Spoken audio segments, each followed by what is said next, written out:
Hello tanks and tankettes, and welcome to a viewer replay, this time of the Löwe. This is Vinco99, and this is a game that for me made me reminisce somewhat because it reminded me of a rather older replay of mine. And it's actually one of my more watched videos. It's my ace tankery game in the mouse, which was on this map.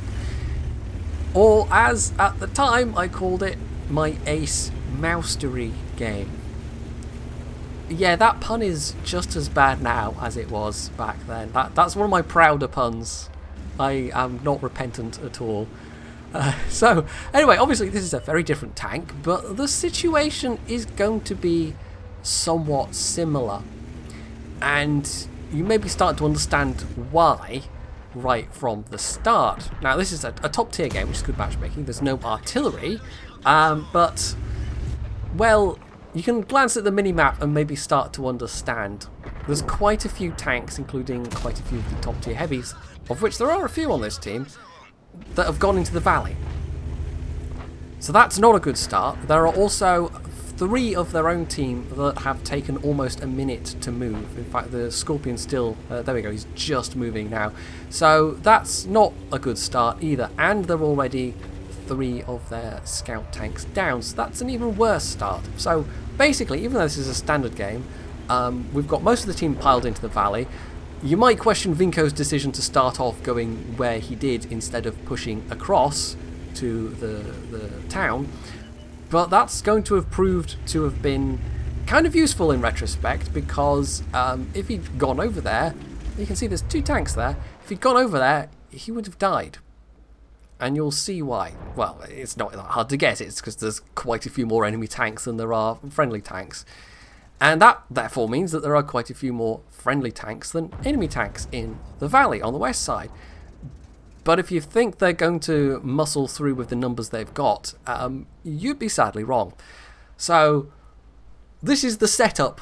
This is how we're going to get to what we're going to get to. So, the Löwe itself, I might take a moment to mention that, because I think it's been a while since I featured this. It's quite a nice tank these days. It's always had its fans, but it also always had some very serious weaknesses, and it's one of the premium tanks that's been around in the game for the longest. And it's taken a very long time for Wargaming to bring it to this state where it is actually now quite a good machine. The issues with it for the longest time were mainly around its weight, its speed, and its armour. It had a lot of weight for a comparative lack of armour, and the speed's never been particularly good, but because of all that weight, it also had a very poor power to weight ratio. And one of the proposals for a long time was, well, if it's got this level of armour, it should be a lighter machine. And instead, Wargaming, they did the opposite. They gave it more armour, and they've done that in several phases. And they also have now given it, as of a couple of patches ago, I can't remember when the last or the latest round of buffs were, but it's now got a more powerful engine, so the top speed isn't any better, but the power to weight ratio is finally better. It's probably had some gun buffs along the way as well, but the gun was never the issue with the Löwe. It's always had quite a nice gun. That was always the main selling point. It's just the rest of it was somewhat disappointing.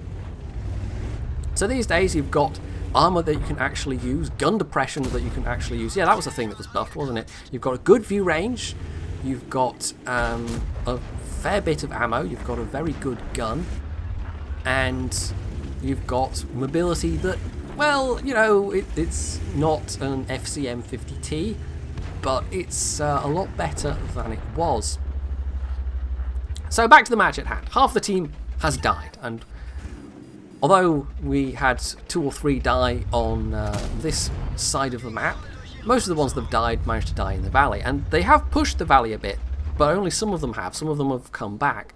So the couple of enemy tanks that have gone back to defend their cap are going to defend with ease, and so that leaves Vinco and a couple of allies in the position of having to defend their own cap. So instead of the usual Lakeville game where you've got a couple of tanks in the valley, maybe on each side, and then the main fighting happens in the town, instead it's come down to this, with each team defending their own cap.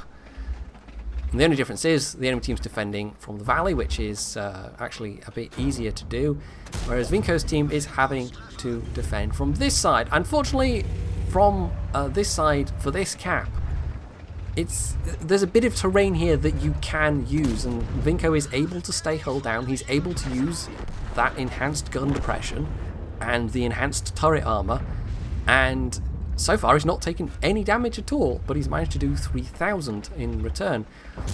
Now he is spamming the premium at this point. In the comments under the replay on the What Record page, he actually said, apologies for spamming so much ammo, but my back was against the wall, essentially. And, you know, in this kind of situation, you can't really blame somebody too much. He's fighting for his life here. He's desperately trying to defend.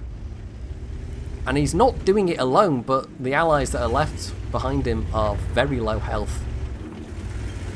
And it looks like the remaining T-32 that pushed through the valley is he's probably not going to last too much longer either.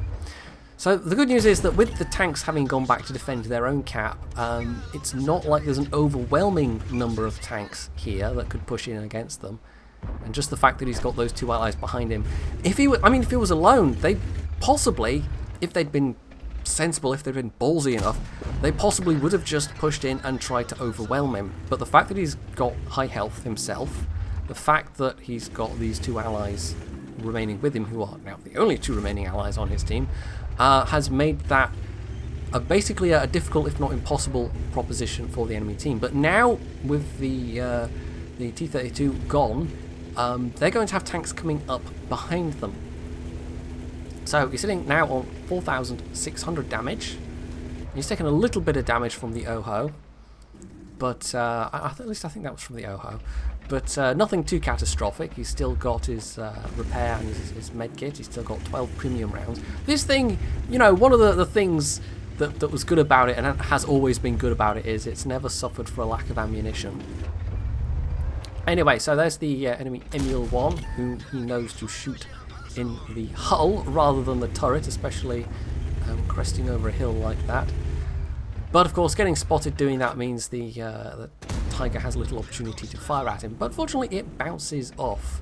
And even, like, one of the previous armor buffs was to the side armor, because for a long time you could not really side scrape in the Löwe except against maybe some tier 6s and like tier 7 mediums, whatever. Stuff with smaller caliber guns, because I think it was like 60 mil side armor once upon a time. So, you know, theoretically it was possible against stuff that you didn't have to worry about too much, but generally speaking you wouldn't try and do it. I think these days it's up to, what, 100 millimeters? So it is very good for side scraping if it comes to that. But even frontally, the armor is now better, and the turret armor is now better. So even when you're in the open, as long as you're angled, and given that this is good matchmaking, it can bounce. So that's one of the remaining enemies picked off at Straya, and although that was a completely unnecessary use of premium ammo under the circumstances, when you're in the thick of it like this, you don't always think to change back to the ammo that you need. So, you know, against the OHO angled, okay, premium ammo, but against the Straya, he really didn't need it. In fact, he could have fired HE at that point and maybe even killed the guy with one shot. Although I'm not sure, having said that, it's always dangerous when I make statements like that and I haven't actually noted what the hit points were.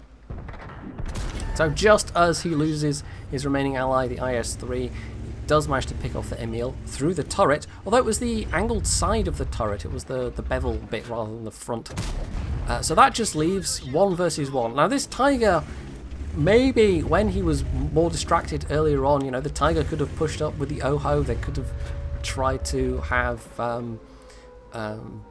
put a bit more pressure on him from behind, but as it was, the Tiger was all the way back behind that farmhouse for most of it, so he's now alone, and to his credit, he's at least trying to get in the cap and, you know, make Vinco take the moves, but Vinco has the health to spare, and this Tiger does not.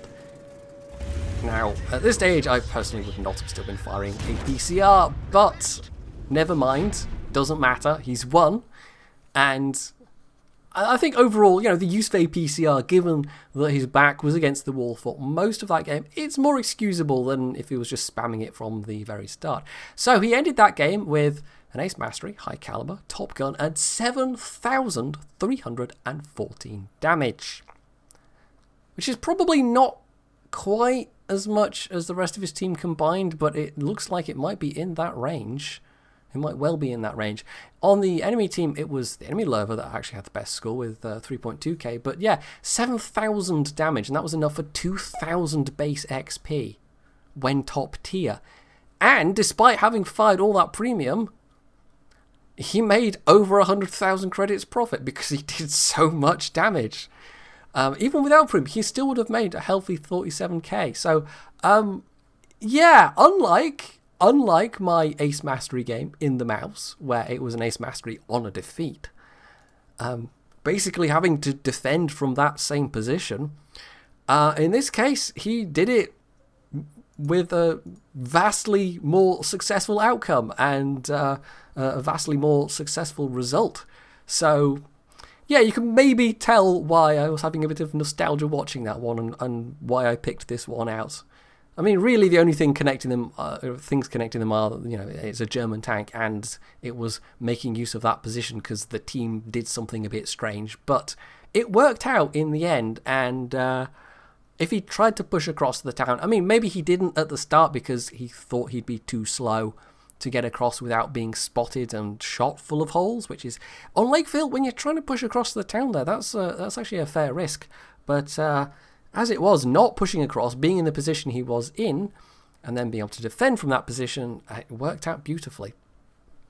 So there we are, the Löwe, quite a nice tank these days. Certainly worth a look if you've maybe not considered buying it before. So hopefully you enjoyed that replay, and if you have, you can leave any comments below, you can hit the like button, you can sub to my channel if you haven't already, and as always, stay tuned for more.